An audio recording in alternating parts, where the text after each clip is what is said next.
Hello and welcome to the Abundantly Successful Show, the show for conscious entrepreneurs who have the deep desire to turn their passion into a successful and thriving business, all while making a huge impact in your world. I'm your host, Kay Sanders, also known as the Creator of Possibilities.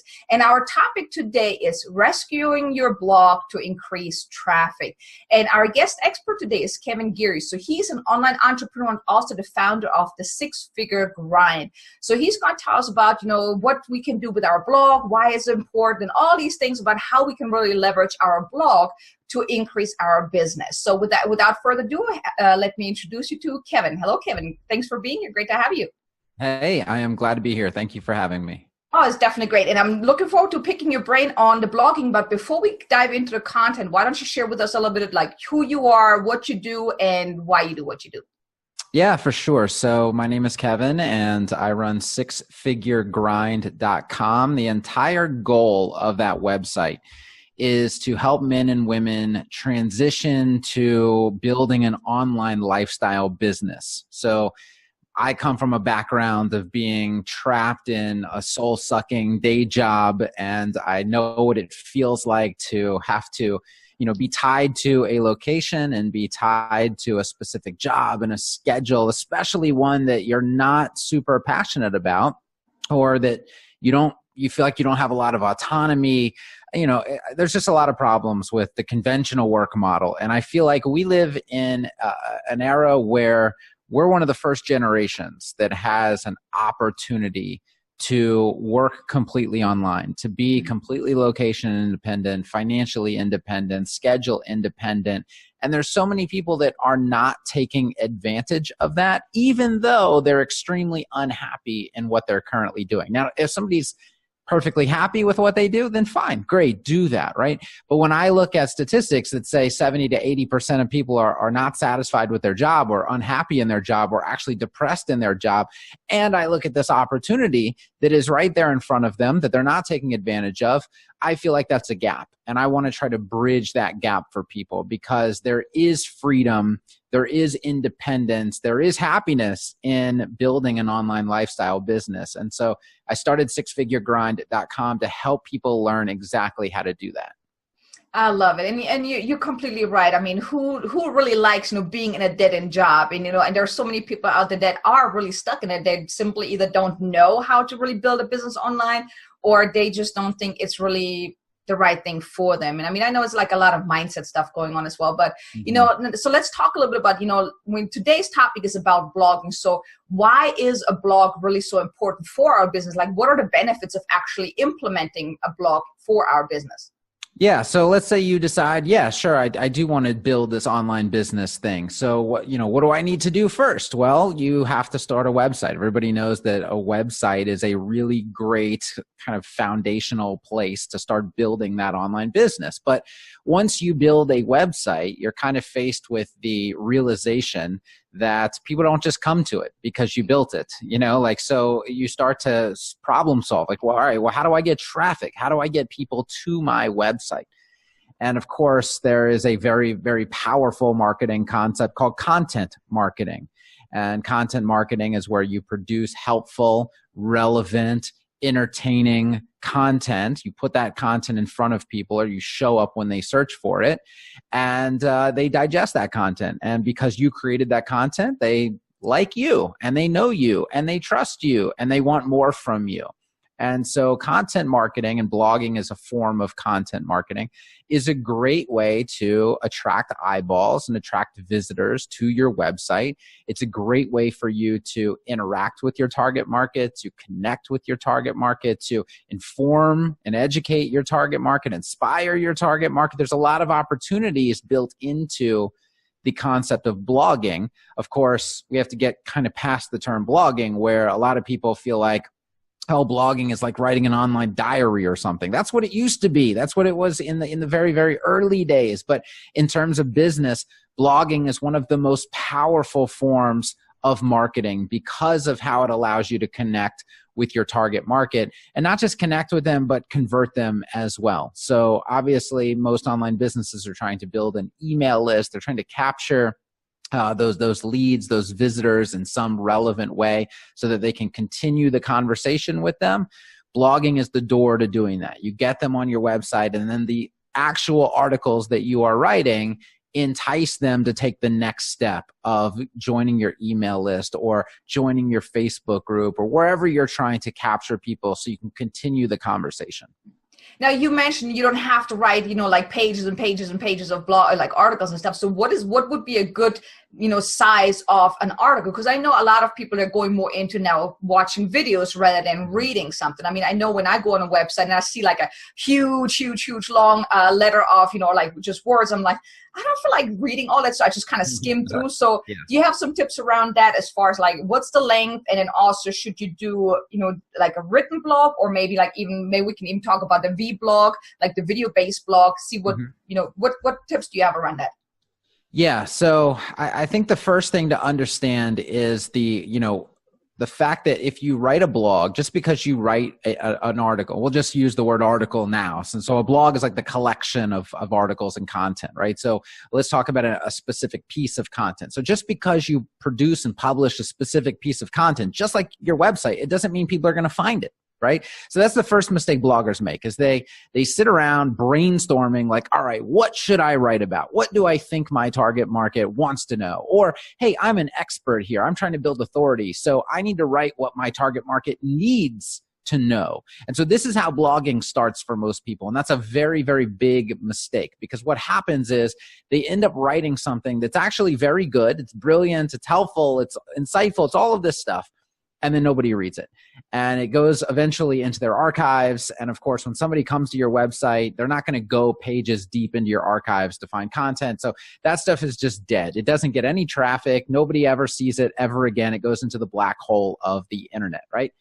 So the very first step is, all right, we need to figure out what our target market is actually searching for. This is part of SEO, keyword research. And so when you're about to sit down and write an article, I recommend that people don't do that at all. Don't start writing at all until you know exactly what people are searching for and you know how to write based on that, so that when they search for it, your article can come up, you can be found. And that way you know that the work that you're putting in to produce the article is actually going to get seen by people. It's actually going to drive people to your website. And we're talking about potentially thousands or tens of thousands of people if you do this the right way.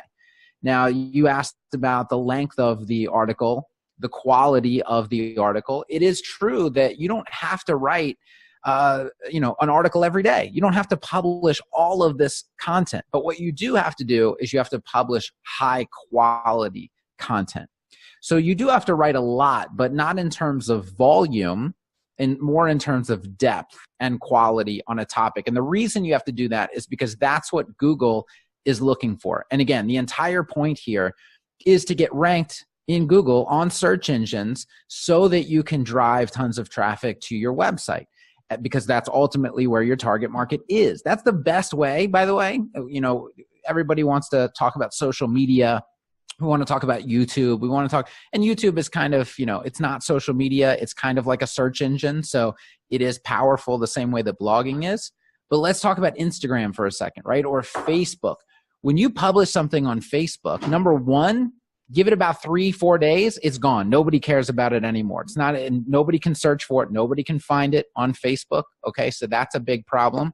Then you have to get to the issue of like, you're interrupting people on Facebook. What are people on Facebook for? They talk to their friends, connect with people, argue about politics, look at pictures of cats. Like all of that stuff is what people are doing on Facebook, not caring about what you're building at xyz.com, right? So when you're pumping out like your articles on Facebook or content on Facebook, it's like interrupting people, right?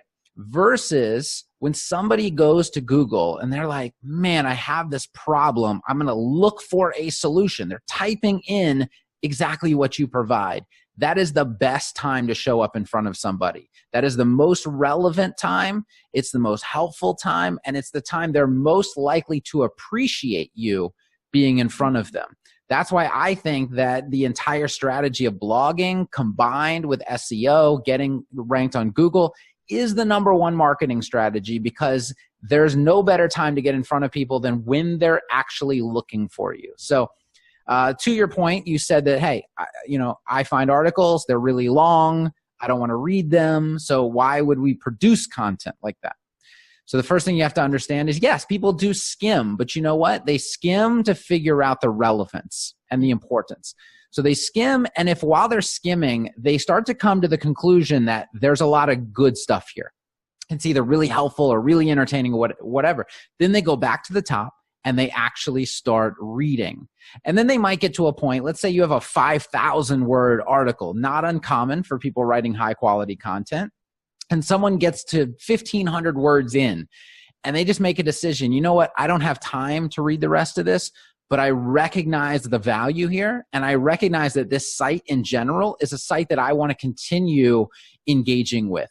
So even though they don't read the entire thing, they take the step of getting on your email list, or they take the step of getting the free guide that you're offering along with that article. So you're meeting your goal. The goal is not to have every person read the entire thing.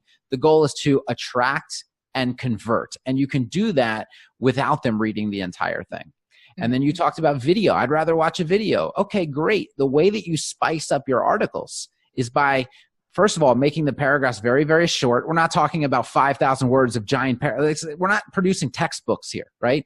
It is really easy to read content, short sentences, short paragraphs, and then everything is broken up with engaging images. You can embed the videos that you make. If you love producing videos on YouTube, that's perfect, because one of Google's ranking factors when it tries to rank a page is how long do people spend on this page? Well, guess what? If you put an engaging video in your article and they sit there for 3 minutes and watch that engaging video on your site, that tells Google, wow, this piece of content is very, very valuable. People are spending lots of time here. So the fact that you like videos, maybe you like to create videos, is perfect. You put those in your articles on your blog, and it supercharges what's going on your blog. Makes it more engaging, makes people more likely to stick around. Gotcha. Okay. Now, one thing I would like to touch on before we kind of, go further into it, like you mentioned, like, your target audience. And I mean, I've talked to a lot of entrepreneurs and they say, well, I work with anyone that needs my help. So when it comes to blogging, what's your tip around that? Like, picking a niche, being an expert in a specific area rather than being more general. Yeah. So with SEO and keyword research, number one, you're going to learn a lot about your target market. But like you said, you have to kind of know who your target market is. And with your blog articles, I recommend speaking to that specific target market. And now some people might have, a target market where there's like kind of 3 little subcategories or something. Okay, so with each article, really pick one. And I recommend writing your article as if you're talking to a single person. So like just pick one person from that little niche that you're writing on and talk to them with your article. Nobody else matters. Just talk to them personally. And then when you're doing the research, you're gonna come up with what are called long tail keywords. These are keywords that are very descriptive. So for example, like let's choose the shoe industry. Maybe you have a shoe blog or something, right?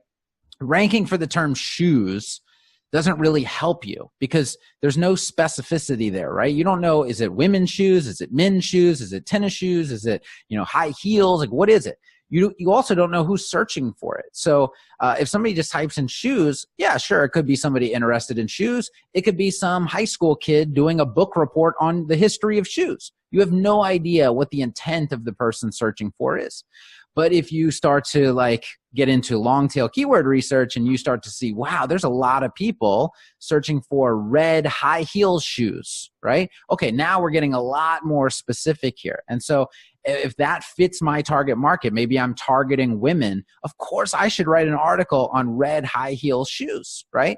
And so you can create content specific to your target market while also learning a lot more about your target market through the process of keyword research. So doing this the right way helps you target your target market specifically. Whereas like you said, yeah, a lot of people are doing it wrong and we're way too broad here. We're trying to reach everybody.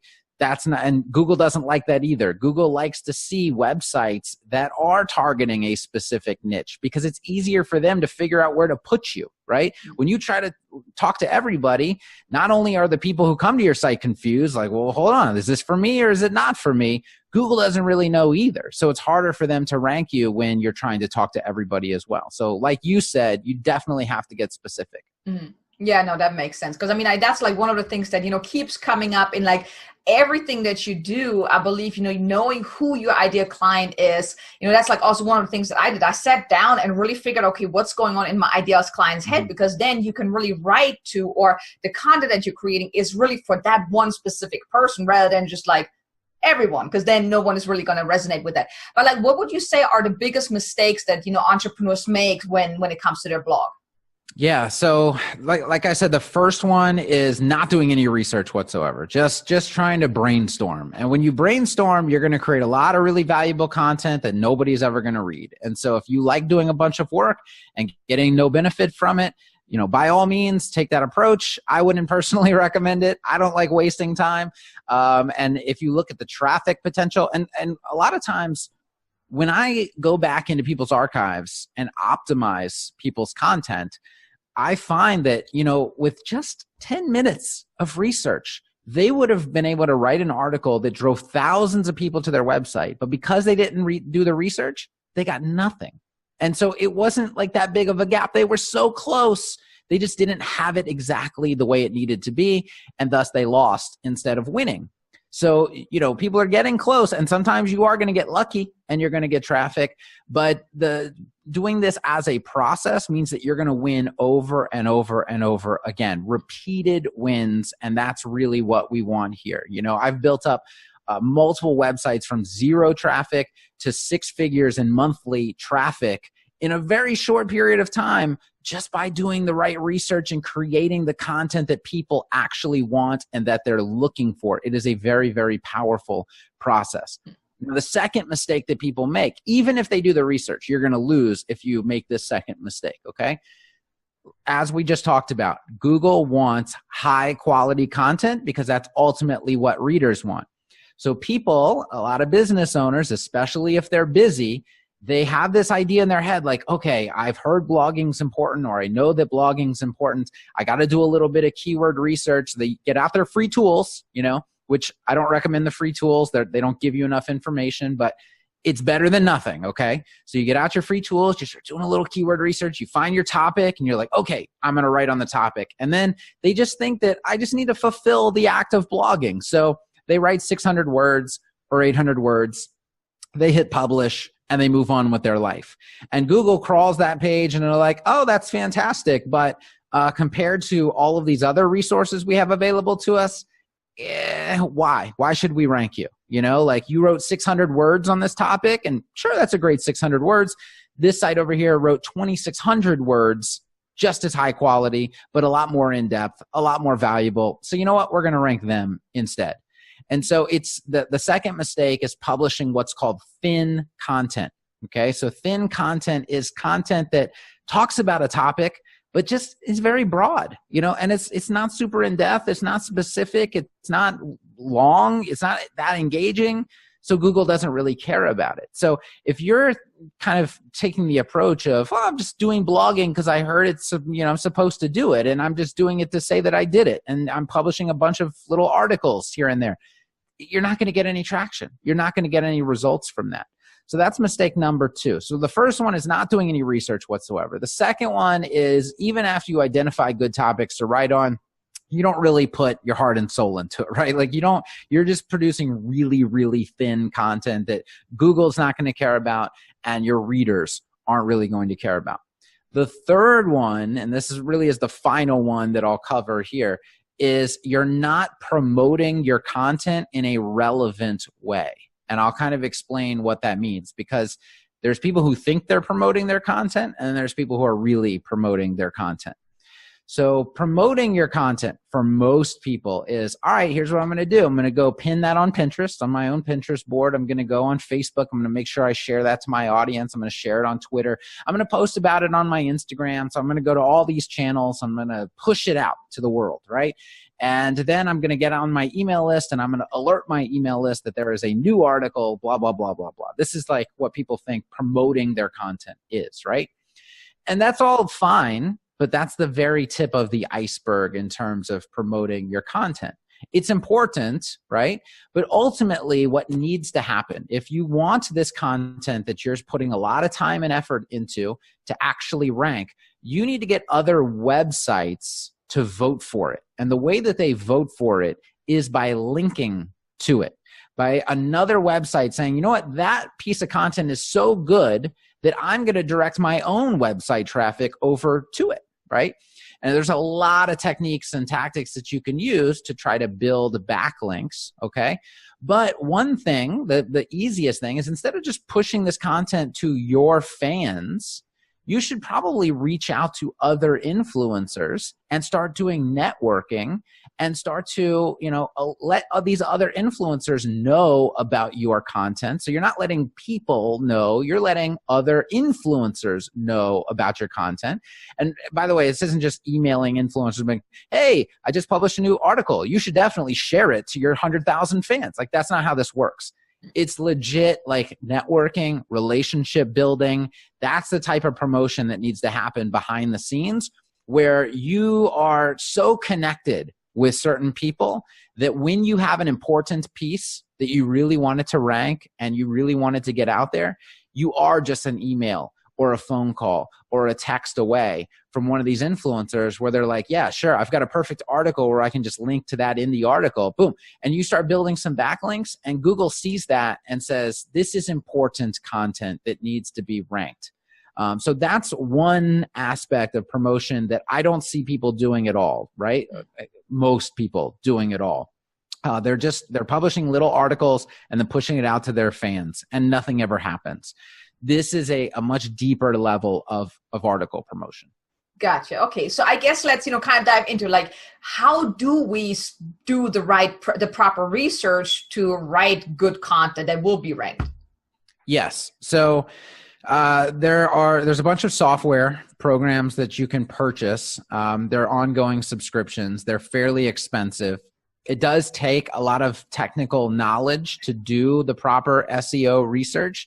Now, like I said, you can jump on Google and there's a bunch of tutorials and such. You're still going to have to pay for the software. You can use some free tools. But like I said, they don't really give you enough information to make the right decisions. So the solution that I have put out into the world for people it's a service called Keyword Cheetah, and it does the research for you. What I used to do is I used to teach business owners and bloggers SEO. I had a course that taught them how to do my exact process that I follow, right? And what I found was that I was putting a bunch of people through this course, and then I was following up with them weeks later, months later, and what they kept telling me was, Kevin, your course was absolutely fantastic. It blew me away. I know so much more about SEO. I still don't have the time to do the research. They're busy business owners, and they don't have a team to do this for them. They're solopreneurs in most cases. And they also said, and the tools are expensive, right? Like, so I'm paying for a tool that I don't even have time to use. And they kept telling me over and over again, I wish there was just someone who did all of this for me, but like they can't bring somebody in-house, right? And so I was like, well, why am I continuing to teach SEO to people who can't even use what I'm teaching them? So I just started the service. I started what they asked for, right? At Keyword Cheetah. So that's basically a done-for-you service where it's less than the cost of the actual software. So like it's a kind of a no-brainer in that regard. And what we do is we do the research for people. We send them a packet every month that basically says, all right, here's the exact keywords you should target. Here's all the related keywords that you should include in your copy. And we kind of make that like an outline of their article for them. We make a recommended headline suggestion based on our experience. We give them a royalty-free stock photo that matches that article idea. And so basically, they tell us, hey, you know what I want to do? I want to write 4 articles a month that are really high quality, that are all researched. Or I want to write 2 articles, or I want to write 1 article. They tell us, right? And so we send them all of the data, all of the outlining, everything that they need to create the article that Google wants, right? And so 60, 70% of the process is done for them. every single month, a packet shows up and just says, hey, write about this. And they love it because they don't have to do any research. They know that they stand a really high chance of getting ranked because we're also finding keywords that we know their site can rank for. It's all based on their target market. It's all about the intent of the user, etc. So it allows them to create high quality content without knowing anything about SEO, without spending any of the time on the research, without buying any of the expensive tools. And it's gone crazy. I mean, people absolutely love it. Mm-hmm. So basically what you're saying is, I mean, in order to really leverage your blog effectively, you really have to do a lot of research to find out what really goes, what people are looking for, and then really deliver high quality content, right? Yeah, absolutely. Because ultimately, if you're going to get in front of somebody, it's because when they typed in a specific phrase, you showed up. And if you don't know what those phrases are that they're searching for, you're not going to show up. It's that simple. Mm-hmm. Mm-hmm. Now, what would you say to people that really don't like writing? Because I know when I first started, I'm like, I hate writing. Even though I already had written a book, I'm like, I hate writing my blogs. And I was really slacking. Or like, also like, what would be a good number? Like, how often should you be releasing a blog? That's one of the questions I was going to ask you earlier as well. So to me, the optimal publishing schedule is once a week. If you publish a high quality piece once a week, you're good to go. Now, if you were going to do all the research on your own, I mean, you would spend literally hours doing the research because it's not just about finding the phrases. It's about, let's say you find a phrase, but everybody else in your industry also has found that phrase. The competition is so high that yes, you could write a really high quality article. You're still not going to rank unless you get tons of other websites to link to that article, right? So it kind of gets to a point where you're like, is that even worth the effort at that point? Or should I just find a different phrase? A lot of the research is based on that. It's about finding opportunities that you can actually win at, not just opportunities in general, right? So that's one aspect of it. As far as you asked the question about not liking to write. That's a really good question, by the way, because there are a lot of people in those shoes, and I think they're going to like my answer, okay? You don't have to write like you were taught to write in school. The best articles and the best content online is written exactly how you would speak to somebody in a conversation. So now some people aren't good at writing like that, right? What you can literally do if you don't like writing, but you're good at talking, for example, is just record yourself talking about the topic. Have it outlined, right? So you don't have to do it even in one take. Let's say your article is outlined as it's 5 sections, right? So you have section 1, 2, 3, 4, 5. And each one is a little subtopic of that overall topic. So you turn on a recorder and you just talk about the introduction. Right? And then you stop and then you look at what the next section is. Okay. You get out the recorder, you record based on that section as well. And you just record the entire thing. You take the recording, you either transcribe it yourself or you send it off to like rev.com, let them transcribe it for you. They send you back the transcription. You clean it up a little bit. It's going to sound exactly like a very natural, very easy to read, exactly like you talk, which is the perfect style of content. Your article's done. Right? So you don't have to write. You can literally just talk. Or if you're already making videos on YouTube, get those videos transcribed and let those become sections of your content, right? You clean it up a little bit because it's going to have some unnatural stuff in it. That's fine. You just do a little editing and that becomes your written content. So you're repurposing in a lot of cases. So you do not have to be a writer and you do not have to hire a writer to do blogging really well. So one thing that you just mentioned, like if you mentioned like if you have a YouTube video or whatever, you can get that transcribed. So basically that can be your entire blog post that you can use and still embed the video in there. Is that what you meant? It depends on how long those videos are, right? Because again, you do need, so the average piece of content that ranks number 1 for any given result, this is across all niches, across all keywords, etc., is 1,800 words long. That is the average length of content that exists in the number 1 spot for any given search term. Okay. Mm-hmm. There's going to be some that are 600 There's going to be some that are 10,000, right? The average is 1,800. So that kind of gives you an idea. If your video is a minute long, then it's probably, when you transcribe it, it's not going to give you that much content. But if you're sitting there recording, 10, 15 minutes, right? That gives you a nice solid chunk of content when you get that transcribed to become a blog article. And then let's say, you get that transcribed, you put it in your article, and then you're like, well, it's not enough. Like, there's a couple other sections that I want to have content for. Okay, get out your recorder and just record, or make another video on the next section, right? So that you're producing more content for YouTube at the same time you're producing more content for your blog. But yes, the art of transcription, or the act of transcription, ends up producing the written content for you. Nice. That's pretty interesting. I need to look into that. Yeah. Because I know a lot of people, they do also like, they prefer the video rather than the written word. So now, as far as the format of the blog, is there like a specific format that you should follow so it looks appealing, so people actually say, hey, I really want to read that?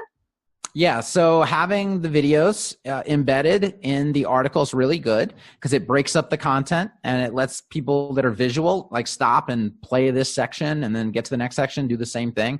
Having images that support the content is very important as well because, again, that breaks up the content.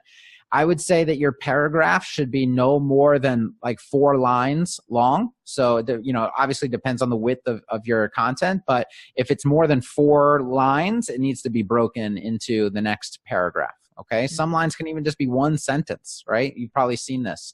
Makes it really, really easy to read. You should use subheadings as much as possible because when people are scanning, like we talked about earlier, they're scanning those subheadings primarily to see what each section of the content is about. You should use lists as much as possible. Whenever you bullet things out or use numbered lists, it really appeals to people. It really helps them scan the content. One of the biggest tricks is at the end of your content, writing a conclusion that kind of sums up all of the points that you made earlier. Because what people do when we study how people scan content, they scroll to the bottom and they read the conclusion to see if there's any good information in there. And if the conclusion entices them or convinces them that what was talked about earlier is really high quality, that's when they'll go back to the top and read the whole thing. If your conclusion is not there, or it's just a really weak conclusion, like a lot of people write very, very weak conclusions. Like a lot of times I literally bullet out everything I covered in the article in the conclusion so that the scanner coming down reads that list and goes, wow, that's some really juicy stuff. All right, now I need to go back up and actually read this article. That's really the process that people go through. So you have to understand that and craft your content accordingly. But yeah, anything that breaks up content, anything that makes it more engaging, anything that makes it easier to read, do it, right? Don't just publish a wall of text.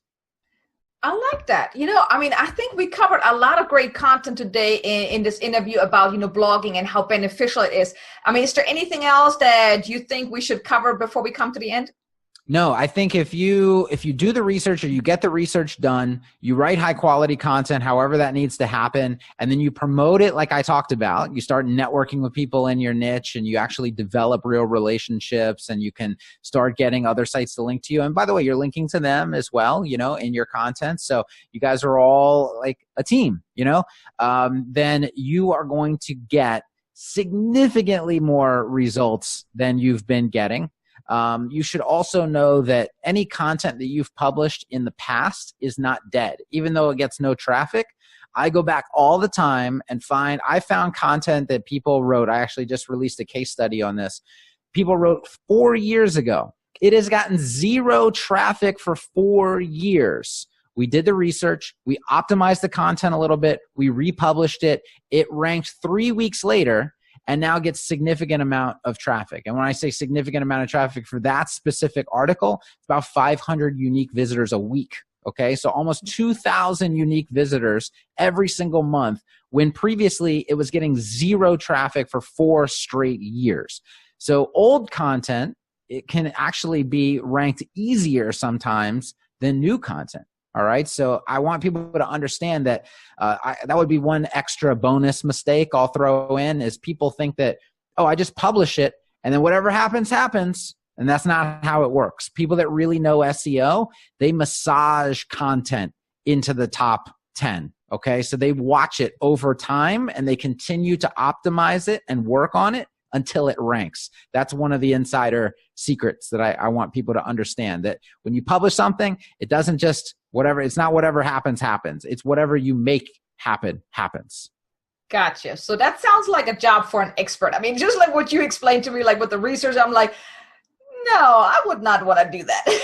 It's do I know how to do it? And then it's, do I even want to do that? Right. That's the two questions people should ask. However, it doesn't matter if you know, it doesn't matter if you want to. The bottom line is that if you're not doing it, then you are leaving. Literally, I've had websites that make 6 figures in revenue only through SEO and organic traffic. You are leaving massive amounts of money and exposure and authority on the table. Also think about reselling a website at some point. Let's say you lose interest in what you're doing. That happens all the time. Well, do you want to be able to sell what you've built as an asset to somebody else? If you find somebody who's interested in buying, one of the first things they're going to ask you is, how much traffic does your site get? And if you have to tell them, well, it gets X amount because I pay for traffic, right? Well, now they have to pay for it if they want the same traffic, right? I'm really good on social media, so I get a lot of stuff from Instagram and Facebook. Well, guess what? They don't have your Instagram account. They don't have your Facebook account. Maybe they don't do social media. That's not valuable to them. If you say it gets 85,000 visits a month from Google organically every single month, that is very valuable to them. They take it over. Guess what? Your site still gets that. Okay. So it really adds to the value of your website as an asset as well. So it helps your business now. It helps your business later. If you're not doing it, it's a big mistake. So pay to have it done. If you're not going to do it yourself, get somebody to do it, because you don't want to make the mistake of not capitalizing on this amazing opportunity. Yeah, no, it makes sense. I mean, Kevin, thank you so much, for going through all that stuff. So giving really good content and giving great value. And I think that's one of the things we also talked about, is like providing great content. So, thank you for taking the time. I mean, if anyone would like to, get a hold of you, find out more about you, where can they find you? How can they learn a little bit more about you? Yeah, so you can find everything at sixfiguregrind.com. You don't have to put in any dashes or anything. Just, spell it out one word, sixfiguregrind.com, SIX. And that's it. We will show you how to build a 6-figure online lifestyle business. I love it. Now, do you have any free resources, any bonuses, any gifts you would like to share? Yeah, for sure. So I'm going to set up a specific page for everybody who follows Abundantly Successful. So if you just go to sixfiguregrind.com/abundantly successful, all one word, then you will find some goodies there that will be very valuable to you. I'll just say that. Okay, well, I'm definitely going to check that out as well. So, Kevin, Thank you so much for being here. Any last final words you would like to leave us with? I would say, again, if you are thinking about building an online business, or you're in a day job, or maybe you just have a side hustle right now, or what have you, I want you to really think about what life would be like if you were fully location independent, if you were fully financially independent, if you were fully independent of schedules. Let that soak in a little bit and let that motivate you to really go after this. Because again, I was in a soul-sucking day job, and the thing that I hate seeing the most, is people who could absolutely take the leap. They're brilliant people, they're hard workers, and they're just not doing it. They're just sitting around twiddling their thumbs because, well, that job is safe, right? We need to get out of what's safe. I did it with a family. I have 3 kids, right? Get out of what's safe and get to doing what you are meant to do. Like, follow your passion and build an online business and make it happen. I think that's the best way, to end the session. So, this interview. So thank you so much for being here, taking time out of your busy day, sharing all the great content. I definitely learned a lot as well, and I'm pretty sure the audience did too. So thanks so much for being here. Thank you for having me. And I also want to thank you guys, for tuning in again. I hope you really learned a lot today. Blogging is really a great tool. And I hope, Kevin was able to, give you the insights in how to really leverage your blog to get organic traffic. To really create content that your ideal clients want, that really they need, and so they're going to keep coming back. So like I said, I hope this was helpful. Make sure to go to abundantly-successful.com for the show notes, for the links and everything else, and also to find out more about Kevin, also get the link to his website, and I'm super excited, having you here, and I'm looking forward to seeing you again in the next episode of the Abundantly Successful Show, and I hope you have an amazingly abundant and successful day.